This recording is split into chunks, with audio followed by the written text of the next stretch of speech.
Hello students, how are you all? Welcome back. In last video we were discussing about the thermodynamic processes. Thermodynamic processes को हम लोग discuss कर रहे थे और कुछ important thermodynamic processes हम लोगों ने डिस्कस की थी. Today we will continue with our new topic, our next topic, that is internal energy, which is represented by capital U. या कुछ बुक्स में इसको capital E से भी रिप्रेजेंट कर दिया जाता है. जनरली कैपिटल ई से हम लोग एनर्जी को रिप्रेजेंट करते हैं and it is a type of energy, a kind of energy that is internal energy. हमारा मेन कंसेप्ट यहां से स्टार्ट होता है. सबसे पहले हमें देखना है कि इंटरनल एनर्जी होती क्या है. अब आपको पता है कि आपके पास मान लीजिए कोई भी सिस्टम है, कोई भी बॉडी है, उस बॉडी में या उस सिस्टम के अंदर डिफरेंट टाइप की एनर्जीज हो सकती हैं. मान लीजिए कोई सिस्टम है, सपोज वो मूवमेंट में है, वो मोशन में है, तो the energy associated with the movement is known as the kinetic energy. उस एनर्जी को हम लोग क्या बोलते हैं? काइनेटिक एनर्जी बोलते हैं. अगर कोई मान लीजिए आपके पास कोई भी सिस्टम है, सपोज वो रेस्ट की स्टेट में है, ठीक है, कोई उसमें मूवमेंट नहीं हो रही है, तो आप उस एनर्जी को क्या बोलते हैं? पोटेंशियल एनर्जी बोलते हैं. ये दो टाइप की एनर्जीज आप लोग काफी टाइम से डिस्कस करते आ रहे हैं. उसके अलावा केमिकल रिएक्शंस होते हैं, हमें यहाँ पे रिएक्शंस के साथ डील करना होता है. तो जो केमिकल रिएक्शंस होते हैं उनमें जो एनर्जी इन्वॉल्व होती है that is known as the chemical energy. ठीक है, इसी तरह से इलेक्ट्रॉनिक एनर्जी, न्यूक्लियर एनर्जी, काफी डिफरेंट टाइप्स की एनर्जी होती है. तो ये जो टोटल एनर्जी जो एक सिस्टम के अंदर प्रेजेंट हो सकती है, अगर एक सिस्टम मान लीजिए मूवमेंट में है तो उसको क्या बोलेंगे कि वहां पे काइनेटिक एनर्जी प्रेजेंट है. अगर कोई सिस्टम रेस्ट में है, ठीक है, कोई मूवमेंट उसमें नहीं हो रही है, तब हम उसको क्या कहेंगे कि उसके पास पोटेंशियल एनर्जी है. तो इसी तरह से एक सिस्टम के अंदर काफी टाइप की एनर्जीज हो सकती हैं. जितनी भी टोटल एनर्जीज आपके उस पर्टिकुलर सिस्टम में प्रेजेंट है, उस टोटल एनर्जी को क्या बोला जाता है? Internal energy. So internal energy is the total energy. ये वो टोटल एनर्जी है. Internal energy is the total energy present in any system. कोई भी आपका सिस्टम है, उसके अंदर जितनी भी टोटल एनर्जी प्रेजेंट है that is known as its internal energy, which is represented by capital U, जिसको हम लोग किससे रिप्रेजेंट करते हैं? कैपिटल यू से रिप्रेजेंट करते हैं. अब इसको हम लिखना चाहें मैथमेटिकली तो कैसे एक्सप्रेस कर सकते हैं? Capital you is the internal energy. Different types की एनर्जी एक सिस्टम में हो सकती है और उन सारी टाइप्स की एनर्जी का क्या होगा? यहाँ पे सम होगा. Like kinetic energy plus potential energy. Suppose उस सिस्टम में केमिकल एनर्जी है, C E represents chemical energy. It is nuclear energy, electronic energy and so on. इन सभी टाइप की एनर्जीज का जो सम है that is the internal energy. अब क्योंकि ये एनर्जी है तो अगर हम इसकी यूनिट की बात करें, so the unit of the energy is joule. Energy की यूनिट क्या होती है? जूल होती है. लेकिन हम लोग कभी भी इंटरनल एनर्जी की एग्जैक्ट वैल्यू को फाइंड नहीं कर सकते. अगर हम किसी सिस्टम की इंटरनल एनर्जी फाइंड करना चाहें तो एग्जैक्ट या एक्चुअल वैल्यू हमें इंटरनल एनर्जी की नहीं मिलती, क्योंकि उसके अंदर बहुत अलग अलग टाइप्स की एनर्जी होंगी. उन सभी का हमें सम करना पड़ेगा. तो बहुत इजी नहीं है सभी टाइप के एनर्जीज को फाइंड आउट करना और एट लास्ट इंटरनल एनर्जी को प्रिडिक्ट करना. But we can easily find the change in internal energy. Internal energy में जो चेंज है उसको हम लोग इजिली फाइंड आउट कर सकते हैं. And change in internal energy is represented by delta. Delta represents the change internal energy you. So delta U represents here the change in internal energy. जो इंटरनल एनर्जी है it is a state function. हम लोगों ने state function and path function को पढ़ रखा है. Path function क्या होते हैं? जो कि पाथ पे डिपेंड करते हैं. And state functions depends only on the state of the system. अगर हम लोग बात करें इंटरनल एनर्जी की, सो internal energy is a state function. It depends only on the initial and final states of the system. It doesn't matter which path is followed by the system. Initial and final states पे internal energy depend करती है, सिर्फ path कौन सा follow किया गया है उस पर depend नहीं करती. So it is a state function. उसके अलावा हम लोगों ने दो टाइप की प्रॉपर्टीज भी डिस्कस की थी, extensive property and intensive property. अब internal energy is an extensive property. काफी इंपॉर्टेंट पॉइंट्स है जो आप लोगों को ध्यान रखने हैं यहाँ पे. दोनों चीजें आपको याद रखनी है अच्छे से कि इंटरनल एनर्जी एक तो क्या होती है, स्टेट फंक्शन होता है, and it is an extensive property which depends on the amount of the substance. Extensive properties तो वही होती है ना जो सब्सटेंस के अमाउंट पे डिपेंड करे। सो it is an extensive property. ये जो सारी बेसिक टर्म्स हैं ये हम अपने पिछले लेक्चर्स में डिस्कस कर चुके हैं पहले ही, कि एक्सटेंसिव क्या है, इंटेंसिव क्या है, स्टेट फंक्शन क्या है, पाथ फंक्शन क्या है, विद एग्जांपल्स हम लोग उसको डिस्कस कर चुके थे। ठीक है, तो ये इंटरनल एनर्जी के बारे में हो गया।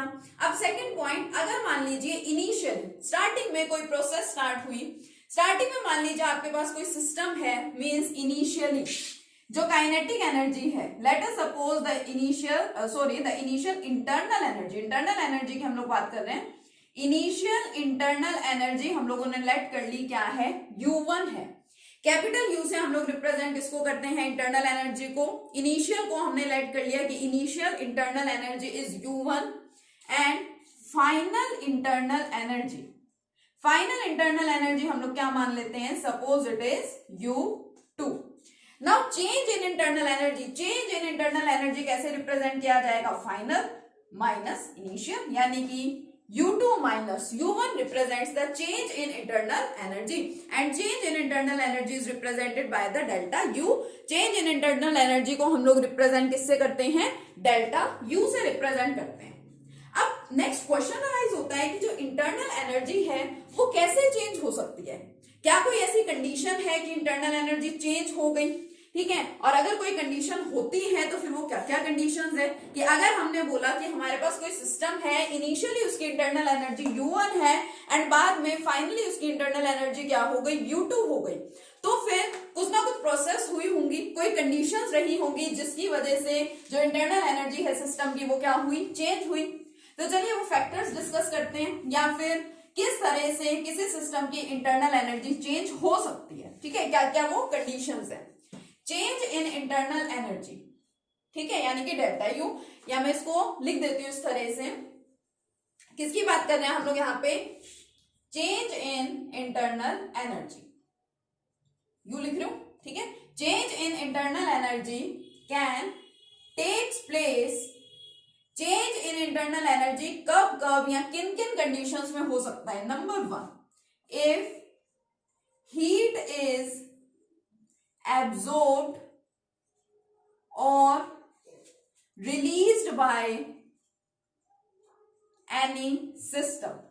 अगर हमारे पास जो सिस्टम है वहां पे हीट में चेंज हो जाए, either heat is absorbed bye the system और रिलीज्ड बाय द सिस्टम, या तो हमारा सिस्टम क्या करे, हीट एब्जॉर्ब करे, या हमारा सिस्टम हीट क्या कर दे, रिलीज कर दे। या फिर number 2, if work is done on the system, if work is done on the system or work is done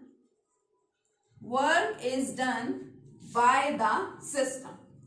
अब देखिए यहाँ पे हम लोग जनरली गैसियस पार्टिकल्स की बात करते हैं, वैसे सिस्टम अलग अलग तरीकों से मैंने आपको एक्सप्लेन किया था, open system, closed system, isolated system हम लोगों ने पढ़े थे, और अपनी डेली लाइफ से रिलेटेड हमने वहां पे एग्जांपल्स देखे थे सिस्टम के। लेकिन यहाँ थर्मोडायनेमिक्स में, स्पेशली केमिकल थर्मोडायनेमिक्स में, हम जिस टाइप के सिस्टम्स को कंसिडर करते हैं वो क्या है, कि मान लीजिए आपके पास कोई सिलेंडर है, उसके अंदर गैसियस पार्टिकल्स प्रेजेंट है, ठीक है, सपोज ये क्या है, गैसियस पार्टिकल्स हैं, और उसके ऊपर क्या लगा हुआ है, एक पिस्टन लगा हुआ है। इस सिस्टम को हम लोग जनरली कंसिडर करते हैं किसमें, केमिकल थर्मोडायनेमिक्स में। केमिकल थर्मोडायनेमिक्स में जहां जहां हम लोग सिस्टम बोल रहे हैं, सिस्टम का मतलब क्या है कि we have a container filled of gaseous molecules, हमारे पास एक कंटेनर है जिसके अंदर गैसियस मोलिक्यूल्स भरे हुए हैं, ठीक है, गैस के मोलिक्यूल्स प्रेजेंट है, और उसके ऊपर क्या लगा हुआ है, एक पिस्टन लगा हुआ है। अब दो चीजें हो सकती है, मान लीजिए कोई प्रोसेस हो रही है, किसी प्रोसेस के होने की कंडीशन क्या होती है, या तो कोई रिएक्शन मान लीजिए अपने आप हो गया, दो रिएक्टेंट्स है, आपने उनको कंबाइन कराया और वो प्रोडक्ट में कन्वर्ट हो गया। कई बार वो दोनों रिएक्टेंट्स आपस में कंबाइन नहीं होते हैं डायरेक्टली, और आपको क्या करना पड़ता है, हीट प्रोवाइड करनी पड़ती है, और आपके रिएक्टेंट्स उस हीट को क्या करते हैं, एब्जॉर्ब करते हैं। अब रिएक्टेंट्स की जगह मैं क्या ले रही हूँ यहाँ पे, सिस्टम ले रही हूँ। मान लीजिए हमारे सिस्टम ने क्या की, हीट एब्जॉर्ब कर ली, या हमारा सिस्टम क्या करे, हीट रिलीज करे, कि जो केमिकल रिएक्शंस होते हैं या तो उनके अंदर हीट एब्जॉर्ब होती है या फिर हीट रिलीज हो सकती है, इवॉल्व हो सकती है। सो सिमिलरली हियर कि हमारा सिस्टम या तो हीट को एब्जॉर्ब करे या फिर हीट को क्या कर दे, रिलीज कर दे। एक तो ये condition. Second condition, if work is done on the system और work is done by the system. अब सिस्टम ऑन द सिस्टम मतलब सिस्टम के ऊपर कुछ वर्क हो, सिस्टम पे कुछ वर्क करवाया जाए, और work is done by the system, system क्या करे, वर्क करे। वर्क डन जो है वो सिस्टम के थ्रू हो, सिस्टम क्या करे, वर्क करे। मतलब कि मान लो कुछ ऐसा हो जाए जिसकी वजह से, सपोज क्या है, मान लो आप इसको क्या कर रहे हो, हीट कर रहे हो। मान लीजिए मैंने इस कंटेनर को जिसके अंदर गैस के पार्टिकल्स प्रेजेंट हैं, सपोज मैंने इसको क्या कर दिया, हीट कर दिया। हीटिंग करने से आपको पता है मूवमेंट होती है पार्टिकल्स की। गैसियस पार्टिकल्स यहाँ पे प्रेजेंट है, मैंने उनको हीट किया, मैंने कंटेनर को हीट प्रोवाइड की, तो गैसियस पार्टिकल क्या करेंगे, मूव करेंगे। अब जब वो मूव करेंगे तो वो ऊपर की तरफ भागने की कोशिश करेंगे, उसकी वजह से क्या होगा, ये जो वर्क है ये सिस्टम क्या करेगा, ये ऊपर की तरफ एक्सपेंड हो जाएगा। मैंने इसको यहां से हीट प्रोवाइड की, पार्टिकल्स ऊपर की तरफ भागने की कोशिश करेंगे, ऊपर की तरफ मूव कर रहे हैं, तो आपका सिस्टम क्या हो जाएगा, एक्सपेंड हो जाएगा। गैसियस पार्टिकल ऊपर की तरफ जा रहे हैं, यानी कि सिस्टम क्या कर रहा है, कुछ वर्क कर रहा है। सिस्टम में क्या हुआ, कुछ वर्क हुआ। सेकेंड पॉइंट, मैं क्या करूं, मैं इस पिस्टन के ऊपर एक प्रेशर अप्लाई करूं। सपोज मैं कुछ प्रेशर अप्लाई करूं इस पिस्टन के ऊपर, मैं इसको दबाने की कोशिश करूं, तो गैस के पार्टिकल्स क्या होंगे, वो एक दूसरे के क्लोज आने लगेंगे। ऊपर से मैं इस पे प्रेशर प्रोवाइड कर रही हूं, तो पिस्टन क्या होगा, थोड़ा सा नीचे हो जाएगा, उसकी वजह से गैसेस पार्टिकल्स नीचे की तरफ हो जाएंगे, यानी कि क्या हो जाएगा, कॉन्ट्रैक्शन हो जाएगा। कॉन्ट्रैक्ट हो जाना मीन्स क्या होता है, सिकुड़ जाना, या तो एक्सपेंशन हो जाता है या फिर कॉन्ट्रैक्शन। कॉन्ट्रैक्शन को यहाँ पे इस लैंग्वेज में क्या बोलते हैं, कंप्रेशन हो जाना। ठीक है, सिस्टम क्या हो गया आपका, कंप्रेस हो गया। तो दो चीजें हो सकती हैं। अब यहाँ पे सिस्टम पे वर्क करवाया गया है, work is done on the system. हमने यहाँ पे क्या किया है, एक्सटर्नली प्रेशर अप्लाई किया। प्रेशर अप्लाई करने की वजह से गैसेस पार्टिकल्स नीचे आए और यहाँ पे कंप्रेशन हो गया। ठीक है, और यहाँ पे क्या हुआ था, एक्सपेंड हो गया था, जिसको हम लोग क्या बोलते हैं, एक्सपेंशन हो गया। तो it is work done by the system and it is work done on the system. अब इन दोनों में से जो भी कंडीशन होती है कि जो हमारा सिस्टम है, चाहे तो वो हीट एब्जॉर्ब करे, चाहे वो हीट रिलीज करे, या फिर क्या हो, वर्क डन सिस्टम करे या फिर सिस्टम पे वर्क करवाया जाए, इन दोनों कंडीशंस में ही इंटरनल एनर्जी क्या हो जाती है, चेंज हो जाती है। अगर स्टार्टिंग में इंटरनल एनर्जी U1 थी इनिशियली, तो फाइनली अगर ये चेंजेस वहां पे आ जाते हैं, तो जो फाइनली हमारी इंटरनल एनर्जी है वो क्या हो जाएगी, U2 हो जाएगी। And change in internal energy is represented by final internal energy minus initial internal energy, that is delta U। Delta represents the change. Change in internal energy is equal to U2 minus U1। U2 का मतलब क्या बताया अभी आपको, final internal energy, and U1 means initial internal energy. ठीक है, so it is all about the internal energy. हमारा concept किसका है, इंटरनल एनर्जी का कंसेप्ट है। अब यहां हम लोगों ने दो मेन चीजें डिस्कस की, क्या क्या, कि work is done on the system और work is done by the system, heat is absorbed by the system और heat is released by the system। अब जिस तरह से आप लोग नॉमेनक्लेचर भी करते हैं, ठीक है, या और भी काफी सारी चीजें न्यूमेरिकल्स वगैरह करते हैं, तो आपको साइन कन्वेंशंस गिवन होती है। आपको बताया जाता है कि अगर ऐसा हो रहा है तो उसके लिए पॉजिटिव चार्ज यूज करना है, ऐसा होना है तो उसके लिए नेगेटिव चार्ज या नेगेटिव साइन यूज करना है। तो यहाँ पे भी heat absorbed, heat released, work done on the system और work done by the system के लिए क्या है, कोई कुछ इंपॉर्टेंट साइन कन्वेंशंस गिवन है जिसका आपको ध्यान रखना है, जो हमारे नेक्स्ट टॉपिक में भी यूज होंगी और हमारे न्यूमेरिकल्स में भी यूज होंगी। तो साइन कन्वेंशंस को आप देखिए अच्छे से, उसको अच्छे से नोट डाउन कर लेंगे। ठीक है, न्यूमेरिकल्स में उसका काफी इंपॉर्टेंट रोल है। साइन कन्वेंशंस का अगर ध्यान नहीं रखते तो न्यूमेरिकल्स आपके रॉन्ग हो जाएंगे। ठीक है, तो देखिए sign conventions, sign convention given है, ऑलरेडी प्रिडिक्टेड है। जैसे IUPAC है, IUPAC जैसे नॉमेनक्लेचर करता है कंपाउंड्स का, इसी तरह से साइन कन्वेंशन भी देते हैं। तो क्या बताया गया, इफ हीट इज एब्जॉर्ब्ड, अगर कोई सिस्टम क्या करेगा, हीट एब्जॉर्ब करेगा। हीट को हम लोग रिप्रेजेंट किससे करते हैं, स्मॉल q से। स्मॉल क्यू क्या है, हीट है। कैपिटल क्यू से हम लोग रिप्रेजेंट जनरली किसको करते हैं, चार्ज को। फिजिक्स में जो आप लोग चार्जेस यूज करते हैं उसमें जनरली कैपिटल क्यू लेते हैं, हीट को आप क्या लेते हैं, small Q. If heat is absorb then जो वैल्यू है वो कौन सी मिलेगी आपको, पॉजिटिव मिलेगी। साइन कन्वेंशन गिवन है, आप लोगों को याद करना है, इसका कोई लॉजिक नहीं है, ठीक है। ध्यान रखना है आपको, हीट एब्जॉर्ब, और इसको आप लोग एंडोथर्मिक एंड एक्सोथर्मिक रिएक्शंस के केस में पहले ही पढ़ चुके हैं। आप लोग 10th क्लास में भी पढ़ते थे exothermic process and endothermic process. Exothermic process या एक्सोथर्मिक रिएक्शंस का मतलब क्या होता है कि जिन रिएक्शंस में हीट रिलीज होती है, हीट रिलीज होने का मतलब साइन नेगेटिव हम लोग वहां पे यूज करते थे, और हीट एब्जॉर्ब के लिए हम लोग साइन यूज करते थे वहां पे पॉजिटिव। तो सेम यहाँ पे है, if it is absorb then Q is positive, and if heat is release, अगर हीट क्या हो जाए, रिलीज हो जाए, if heat is release then Q will be negative.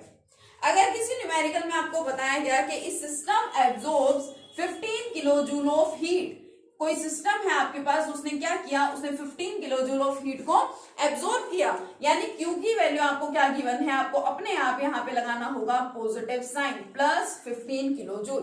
अगर आपको बोला जाए किसी न्यूमेरिकल में a system releases 10 kilo joule of heat, इसका मतलब आपको क्यू क्या गिवन है, नेगेटिव 10 किलो जूल। न्यूमेरिकल्स में आपको साथ में ये लगाने हैं साइन, ठीक है, पॉजिटिव एंड नेगेटिव। एब्जॉर्ब के लिए आता है पॉजिटिव, रिलीज के लिए क्या आता है, नेगेटिव आता है। नेक्स्ट वर्क की बात करें, if work is done on the system, अगर सिस्टम के ऊपर वर्क हो, हम लोग सिस्टम पे कुछ वर्क करवाएं, then work is represented by small w, then its value will be positive. And fourth point, if work done by the system, अगर हमारा सिस्टम क्या करे, खुद से कुछ वर्क करे, then w will be negative. So these are the important sign conventions जो आप लोगों को ध्यान रखनी है, okay, which are very important. We will use these sign conventions in numericals also. काफी इंपॉर्टेंट न्यूमेरिकल्स हैं। नेक्स्ट टॉपिक जो हम लोग इसके बाद करने वाले हैं, फर्स्ट लॉ ऑफ थर्मोडायनेमिक्स, उसमें भी इनका यूज होने वाला है। वापस से देख लीजिए, हीट इज एब्जॉर्ब, अगर कोई सिस्टम हीट एब्जॉर्ब करता है then Q will be positive, if heat is release then Q will be negative, if work is done on the system then W will be positive, and if work is done by the system then W will be negative. ये चारों चीजें आपको ध्यान रखनी है अच्छे से। So it was all about the internal energy and sign convention. Our next topic is first law of thermodynamics. Thermodynamics में हम लोग डिफरेंट लॉज को स्टडी करते हैं। First, second and third law of thermodynamics हमें यहाँ पे पढ़ना है इन केमिकल थर्मोडायनेमिक्स। तो फर्स्ट लॉ ऑफ थर्मोडायनेमिक्स और कुछ नहीं है, it is the law of conservation of energy. छोटी क्लासेस से ही आप लोग law of conservation of energy पढ़ रहे हैं क्या, कि energy can neither be created nor be destroyed, but it can be transform from one form to another.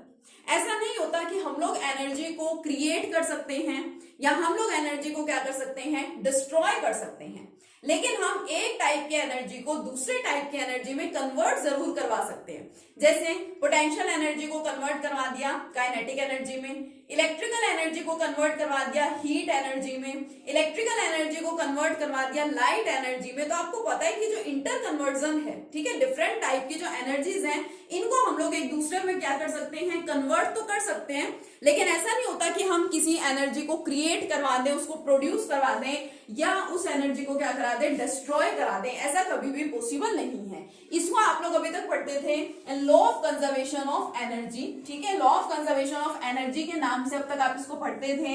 And this law of conservation of energy is known as the first law of thermodynamics. जो thermodynamics का first law है, देखिए क्या है, first law of thermodynamics. Thermodynamics का first law यही कहता है, first law of thermodynamics, which is also known as the law of conservation of energy. क्या है इसका नाम, it is also known as the law of conservation of energy. क्या था इसका मतलब, इसको नोट डाउन कर लें अच्छे से, ठीक है। क्या लिखेंगे, energy can neither be created nor be destroyed, but it can be converted into one form to another.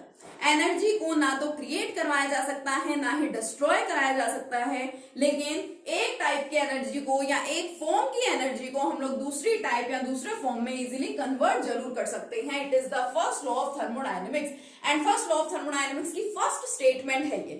First law of thermodynamics की जनरली दो स्टेटमेंट्स हम लोग पढ़ते हैं। फर्स्ट तो मैंने आपको बता ही दिया, which is law of conservation of energy, and second इसी के नाम से ही रिलेटेड है, कंजर्व रहना मींस कांस्टेंट रहना या फिर फिक्स रहना। So second statement is the total energy, किसकी total energy? The total energy of the universe. हम लोग यूनिवर्स की बात करते हैं, क्यों? क्योंकि यूनिवर्स में ही हमारा सिस्टम है और सराउंडिंग है। सिस्टम प्लस सराउंडिंग ये दोनों चीजें मिलके ही क्या बनाती हैं? आपका यूनिवर्स बनाती हैं। तो क्या कहा गया? The total energy of the universe remains conserved. The total energy of the universe remains conserved. Conserved का मतलब फिक्स रहेगी या फिर कांस्टेंट रहेगी। कभी भी ऐसा नहीं होता कि एनर्जी बढ़ गई। अगर कहीं पे मान लीजिए किसी प्रोसेस में, किसी रिएक्शन में एनर्जी बढ़ती है तो किसी रिएक्शन में एनर्जी घटती भी होगी, बट ओवरऑल यूनिवर्स की जो टोटल एनर्जी है it always remains conserved, fixed और कांस्टेंट। ये दो स्टेटमेंट्स हैं आपके फर्स्ट लॉ ऑफ थर्मोडायनेमिक्स की। तो ये तो क्या होगी? स्टेटमेंट हो गई। इसके बाद हम लोगों को डिस्कस करना है the mathematical expression for first law of thermodynamics. एक रिलेशन हम लोग यहाँ पे डिराइव करेंगे, that is delta U is equal to Q plus W. ये रिलेशन हम लोगों को डिराइव करना है, इंपॉर्टेंट है ये, और इसी रिलेशन के ऊपर हमें क्या करने होंगे? न्यूमेरिकल्स करने होंगे। तो नेक्स्ट लेक्चर में हम लोग डिराइव करेंगे ये रिलेशन, यानी कि मैथमेटिकल एक्सप्रेशन हम लोग डिराइव करेंगे फर्स्ट लॉ ऑफ थर्मोडायनेमिक्स का, और इससे रिलेटेड हम लोग कुछ न्यूमेरिकल्स को भी डिस्कस करेंगे। ठीक है, तब तक के लिए आप इन कंसेप्ट्स को बिल्कुल अच्छे से याद कर लेंगे और अच्छे से अपने नोट्स प्रिपेयर कर लेंगे। ठीक है, नोट्स आपको मिल जाएंगे आपके ग्रुप में। Okay, thank you.